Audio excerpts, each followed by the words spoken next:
In a shocking development, the FBI has discovered several irregularities in the official reports regarding the mysterious death of actor Gene Hackman. What initially seemed like the natural passing of an elderly man suffering from Alzheimer's disease has now turned into an investigation with many unanswered questions.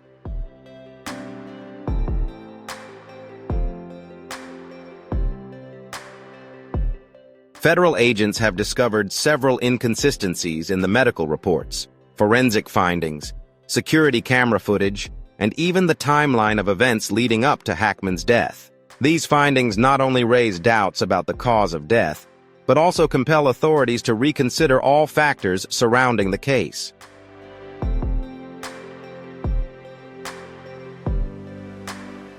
With the newly discovered anomalies, the investigation has entered a new phase.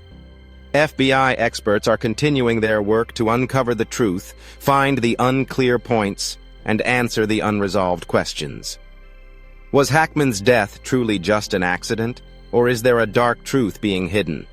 This investigation will surely reveal unknown facts that could change everything. If you want to follow the latest developments in this case and join us in uncovering the hidden mysteries, don't forget to hit the subscribe button and turn on notifications so you won't miss any videos. Leave your thoughts in the comments section. What do you think about the irregularities in the FBI's reports? We look forward to hearing your thoughts.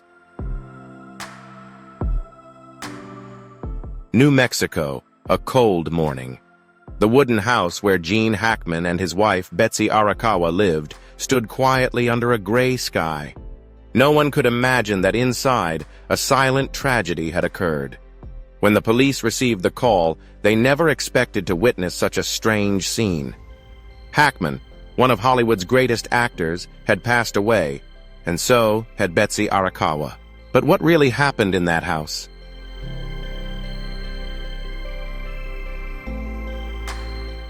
When the news of Hackman's death was published in the press, the public's first reaction was shock. Hackman had almost disappeared from Hollywood for 2 decades, enjoying a peaceful life in New Mexico with his beloved wife for many years. No paparazzi, no interviews, no public events, just him, Betsy, and the quiet days surrounded by nature. And now, both of them were gone. Hollywood was shaken, with old friends like Robert Duvall, Dustin Hoffman, and Clint Eastwood expressing their sadness. But even amid the condolences, there was an uneasy feeling lingering. What really happened?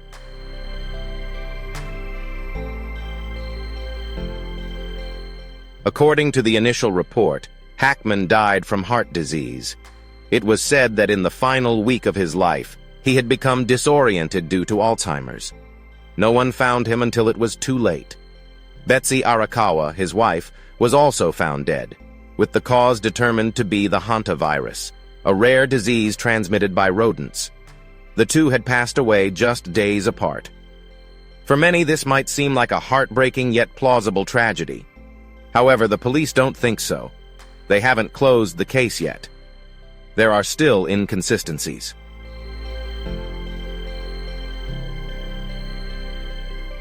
Was Hackman's Alzheimer's truly severe in the final years of his life?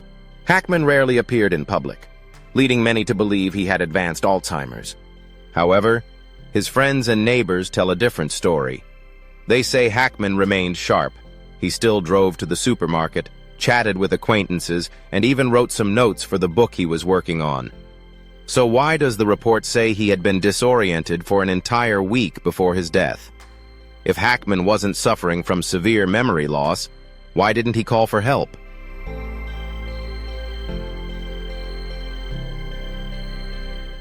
Hantavirus, a strange coincidence.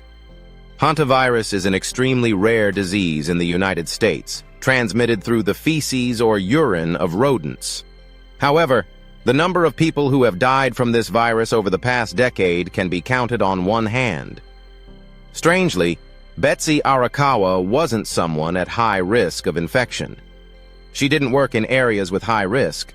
Their house was well maintained, and there were no signs of rodents or other vermin. So where did the hantavirus come from? Why did it appear just as Hackman was also facing health issues?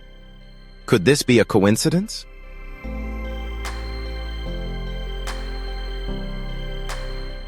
There were no signs of an emergency call. The police checked Hackman and Betsy's call history during their final week. There were no emergency calls, no signs that anyone had tried to seek help. This is puzzling, especially since Hackman was supposedly disoriented due to Alzheimer's. If he was struggling, why didn't he call for help? If Betsy was seriously ill, could Hackman not have noticed something unusual? Yet they both remained silent. No one called for help. No one asked for assistance from neighbors. Why?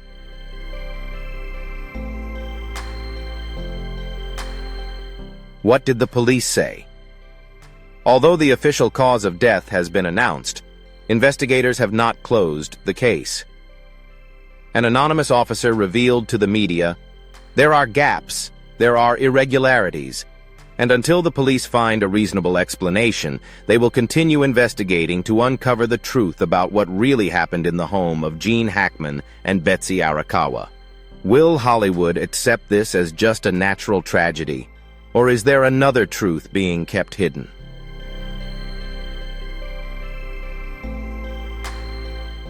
A week full of unanswered questions, the house standing amidst the barren landscape of New Mexico, where Gene Hackman and his wife, Betsy Arakawa, had lived peacefully for many years. But in the final week of February, that silence suddenly turned into an eerie presence. Betsy passed away on February 18th, and Gene Hackman lived alone for the next 7 days. There were no emergency calls, no messages, no one saw him seek help. So, what really happened in that house?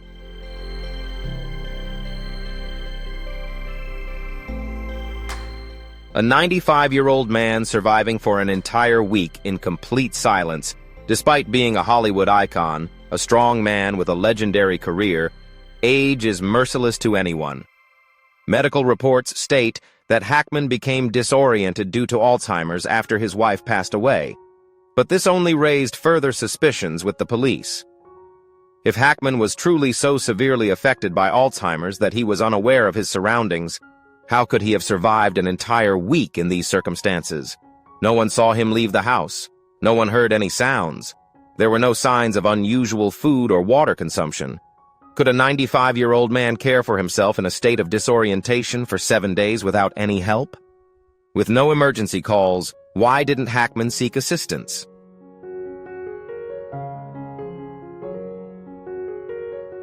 One of the strangest aspects of this case is Hackman's complete silence. He didn't call the police, didn't ask neighbors for help, and didn't contact family or friends. The landline was still in its place. Hackman's mobile phone was on his desk, yet there were no calls made during those 7 days. This wasn't a sudden accident. He had time to react. Why didn't Hackman do anything?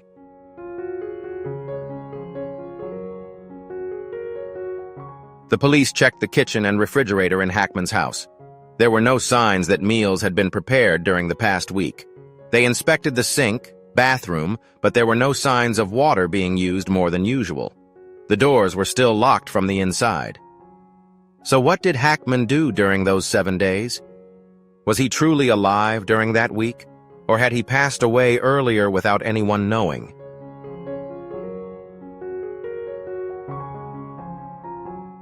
Gene Hackman had a pacemaker, a device that monitors his heart rate and can send signals to a medical center if any issues arise. The last signal recorded from Hackman's pacemaker was on February 18th, the same day Betsy passed away. After that, there were no more signals. If Hackman truly survived until February 26th, why did the pacemaker not register any signals from his heart between February 18th and 26th? From February 18th to February 26th, there were no traces of Hackman's existence. No one saw him. No one heard any sounds from the house. No one received messages or calls from him. It was as if he had vanished from the world right after February 18th. But if that's the case, why did it take 8 days for anyone to discover him? What really happened in that house? The police still have no answers, but they know this story is far from over. Gene Hackman's estate in New Mexico is vast and silent, enveloped by the somber atmosphere of an unresolved tragedy. The police entered, their footsteps echoing on the cold wooden floors. The traces of death still linger, the story unfinished, with fragmented details like pieces of a puzzle that can't be put together. But no one expected that one of the most crucial clues would come from a small creature, a dog.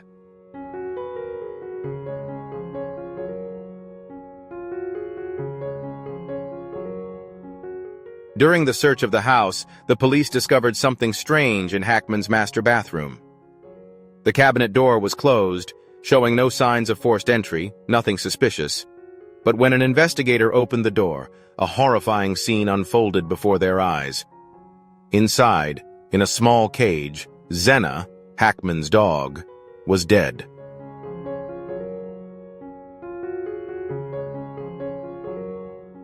The police were stunned. Zena hadn't died of old age or an accident. She had been locked in a small space, without food or water.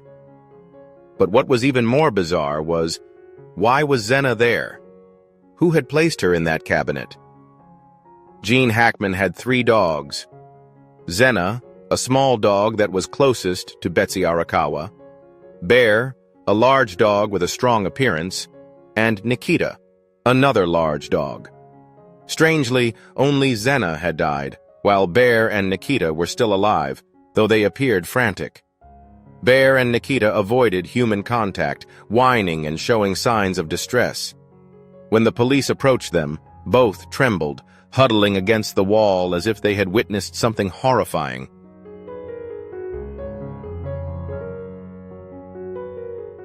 Dogs have sharp instincts. They don't react like that without a reason. What happened in this house? Zena's death wasn't just a coincidence. Just days before Hackman and Betsy were discovered, Zena had undergone a medical surgery. Betsy Arakawa, an animal lover, was very concerned about Zena's health. But strangely, instead of resting in a warm place to recover, Zena was locked in a cage inside a closed cabinet. This raises many questions. Why would a dog that had just undergone surgery be confined in such a small space? Who put her in there? If Hackman was truly disoriented due to Alzheimer's, would he have been aware enough to do this? If Hackman didn't do it, then who did?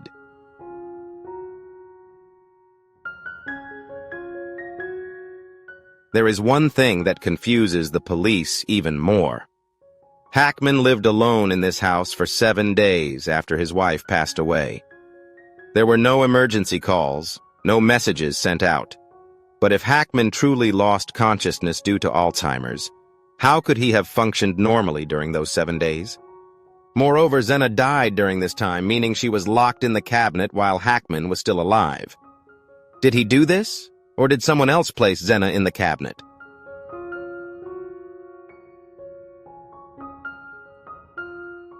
One of the theories the police proposed is that someone else might have been in the house during this time. If Hackman wasn't alert enough to lock Zena in the cabinet, then who did it? The police re-examined the entire scene, looking for signs of a third party.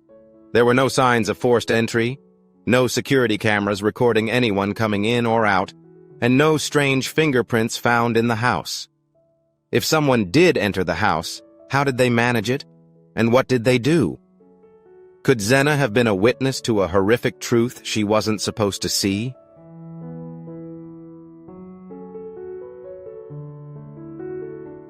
The police began to develop a more disturbing theory. It's possible that Zena witnessed something she wasn't supposed to see. If there had been a struggle, an attack in the house, Zena might have reacted. If someone wanted to hide something, they could have locked Zena in the cabinet to prevent her from getting out. Or worse, they might have done it to eliminate an important piece of evidence. Bear and Nikita were still alive, but their reactions were unlike those of normal dogs.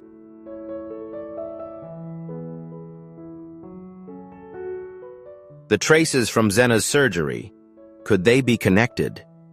Data from the veterinary clinic shows that Zena had undergone surgery just a week before being locked in the cabinet. Could this be a coincidence? What illness did Zena have? Did someone interfere with her health? Did someone intentionally make Zena a part of this case? The police began reviewing Zena's entire medical record, but what they found couldn't explain why she was locked away like that.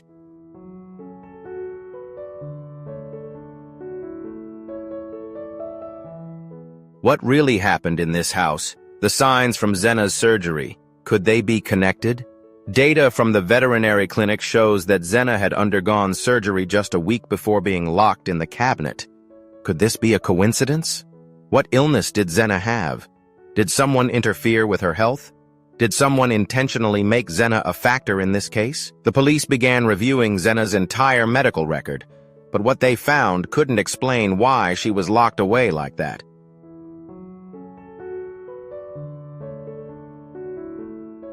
Zena's death could be an unfortunate coincidence, or it could be an important link in a darker story. What's certain is that Zena couldn't have locked herself in the cabinet. Hackman may not have been alert enough to do this, but the other two dogs were still alive and clearly panicked. So who locked Zena in there? This question remains unanswered, but it has opened up an entirely new direction for the investigation. This case may not be as simple as everyone thinks.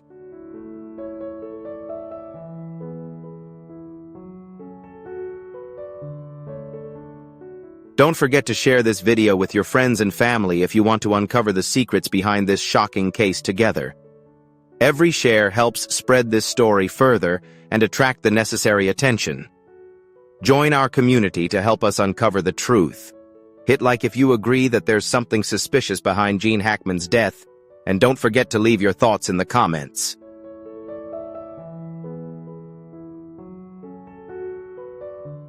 Gene Hackman's vast home in New Mexico used to be a peaceful sanctuary.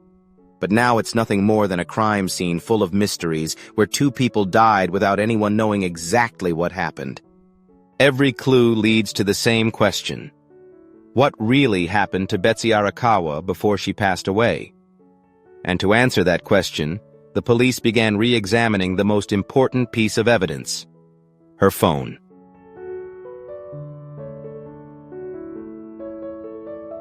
Throughout the time before Hackman passed away, there was no activity from his phone. No emergency calls, no messages sent, no signs that Hackman reached out to anyone for help.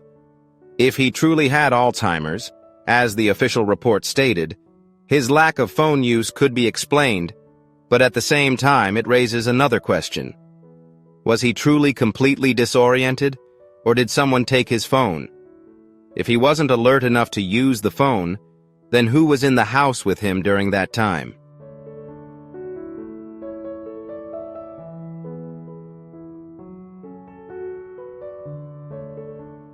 This became even stranger when the police began examining Betsy Arakawa's phone, and what they found could change the entire direction of the investigation. Betsy's phone was still there, placed on the kitchen counter, but strangely, all her messages stopped after February 11th. No messages were sent after that, no calls were made, and there was no sign that she had tried to reach out to anyone as her health deteriorated. This was completely unusual, as Betsy was an active person who frequently communicated with friends and family. If she truly had contracted the H virus, she would have definitely experienced symptoms such as fever, fatigue, and shortness of breath for several days. It's hard to believe she wouldn't have contacted anyone to discuss her condition. So why did all her communication suddenly stop?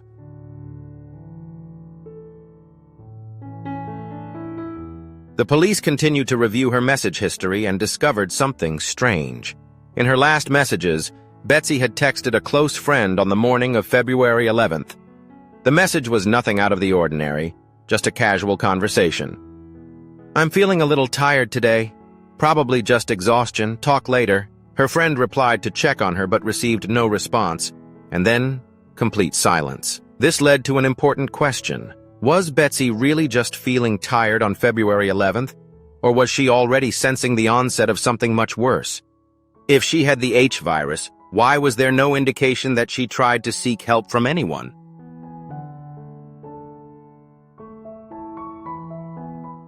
The police gathered data from surveillance cameras in the area and discovered the last footage of Betsy Arakawa alive on the afternoon of February 11th.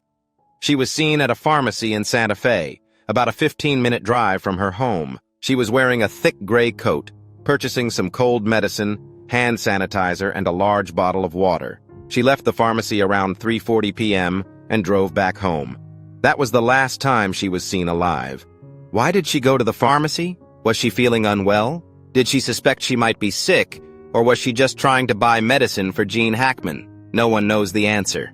After Betsy left the pharmacy that afternoon, no one saw or heard from her again. No texts, no calls, no indication she tried to reach out to anyone.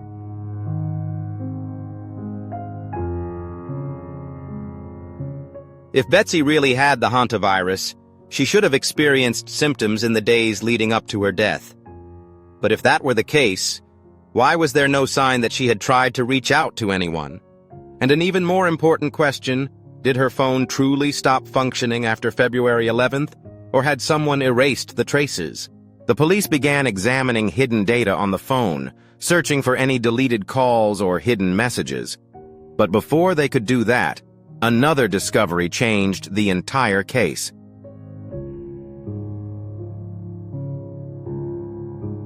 When investigating the SIM data, the police noticed a strange gap in Betsy's phone log from February 11th to February 14th. There were no calls, but on February 15th, there was an odd signal, a call that was cut off after just 2 seconds. Who called? Why was the call immediately disconnected? Was Betsy still alive on February 15th, or had someone else been holding her phone? These gaps couldn't just be a coincidence. The police began to suspect that Betsy had discovered something before she died. Did she try to reach out to someone but was unsuccessful? Had someone blocked her call? Had her phone been tampered with to cover up the truth?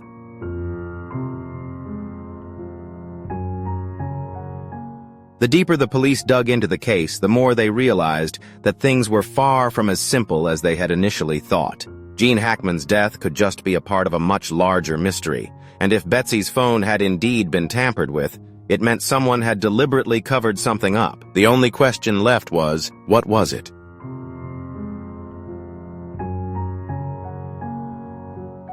Mudrow, the small room between the garage and the main entrance of the house, was where Gene Hackman was last found. His body lay on the cold floor, next to his familiar sunglasses and walking cane. His posture suggested that he had fallen suddenly, with no time to react. But was this truly just an accident? Or was there something darker at play?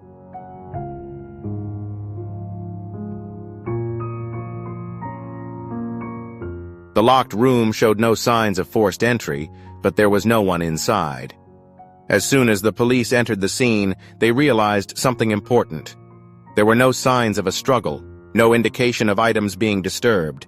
Everything in the Mudrow room was intact, except for Hackman's body. The front door was locked from the inside, all the windows were shut, and the security cameras didn't capture anyone coming or going during the entire week. So how did Hackman end up there? And if he truly had been alone in the house for 7 days, why had no one received any signals from him?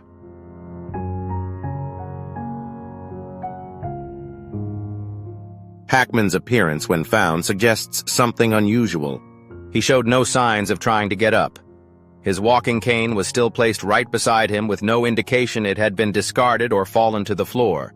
His sunglasses were lying neatly, not broken or bent. The police proposed a theory. Could he have collapsed instantly due to a heart attack or seen something that frightened him? Was there someone else in the house with him at that time? A typical fall often comes with signs of a struggle.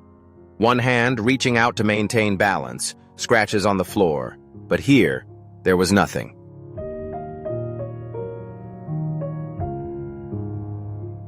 Hackman's house is located in a remote area, but even so, there are neighbors not too far away. No one heard any sounds. No one heard screams for help, and no one reported any unusual activity around his house. So, if Hackman collapsed from a heart attack, didn't he have time to call for help? Why were there no calls from him throughout the week? Could someone have deliberately done something to ensure he couldn't call anyone? The police have checked his entire communication history, but found no signs of emergency calls. The biggest question is whether someone came and left without the police detecting it.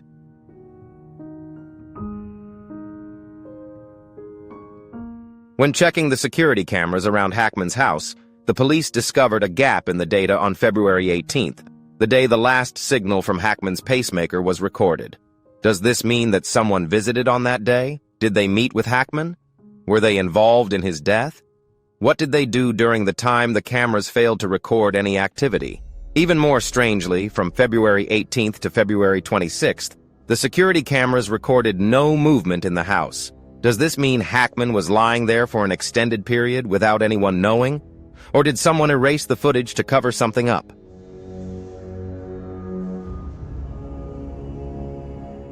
A notable detail is why Hackman was wearing sunglasses indoors. Was the light bothering him, or was he preparing to go somewhere? Did someone visit his house, and he went out to meet them? As for the walking cane, an item Hackman always used to move around, why was it lying right next to him with no signs of being discarded or broken? If he had fallen hard, the cane should have landed at a different angle, not neatly beside him as if it had been placed there deliberately. These small details could tell us a lot. Did someone come over that fateful day?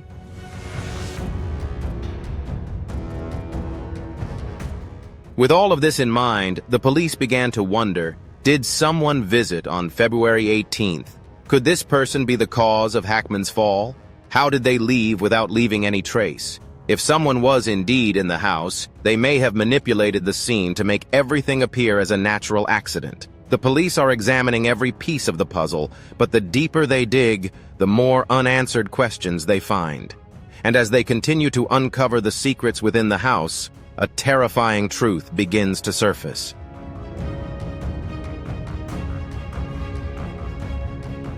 Gene Hackman's house now stands abandoned. The walls are still there, but the mystery inside remains unsolved. Although the police have officially declared Hackman's cause of death as heart disease after a week of disorientation due to Alzheimer's, and his wife, Betsy Arakawa, died from the H virus, they have yet to officially close the case.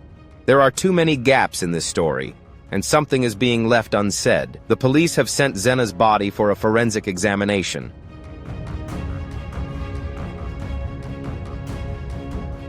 Anyone who has owned a dog knows one thing.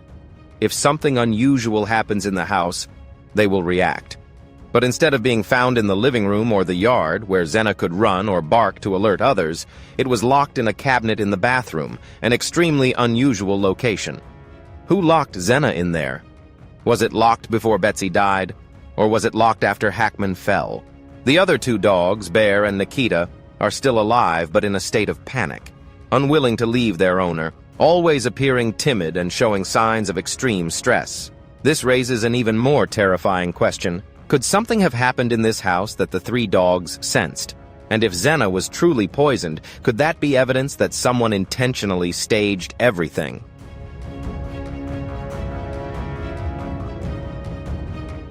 Betsy's phone data has been recovered, and investigators are analyzing the last messages before her death. The last time Betsy was seen was through CCTV at a pharmacy on February 11th. The police believe she was feeling unwell at that time, but no one knows exactly how she got home afterward. Did she text someone to say she was sick? Did anyone visit her during her final days? Did Betsy try to call for help but no one answered?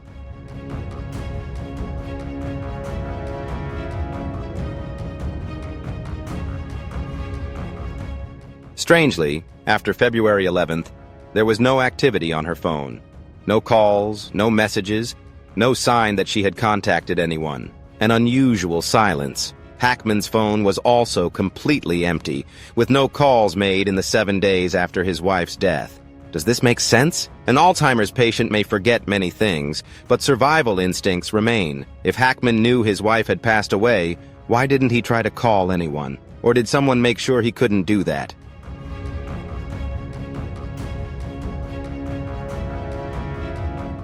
The pieces of the case still don't fit together perfectly.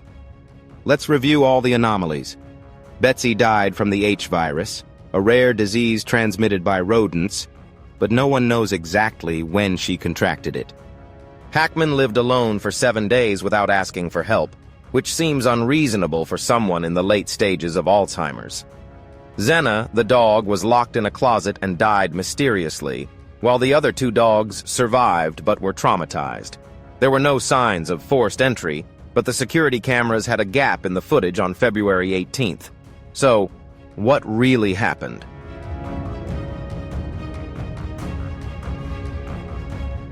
Did Hackman really live alone in that house? Was someone coming and going without the police detecting it? If this was truly an accident, why are there so many details that can't be explained logically? One thing is certain. The police have yet to provide a final answer. Although the investigators have announced the cause of death, they have kept the case open and continue to analyze the evidence. The forensic report on Xena is still pending. Data from Betsy's phone is still being decrypted.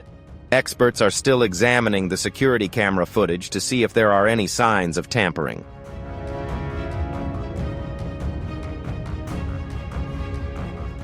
With the unusual findings from the FBI report, the case involving Gene Hackman remains a big unanswered question. The ambiguous details and gaps in the investigation only make us question what really happened. Is this just an unfortunate accident? Or is there something more dangerous being hidden? We will continue to monitor and search for the truth. Thank you for watching the video, and don't forget to subscribe and turn on notifications so you don't miss the latest updates. Let's continue exploring and uncovering the answers to these mysteries.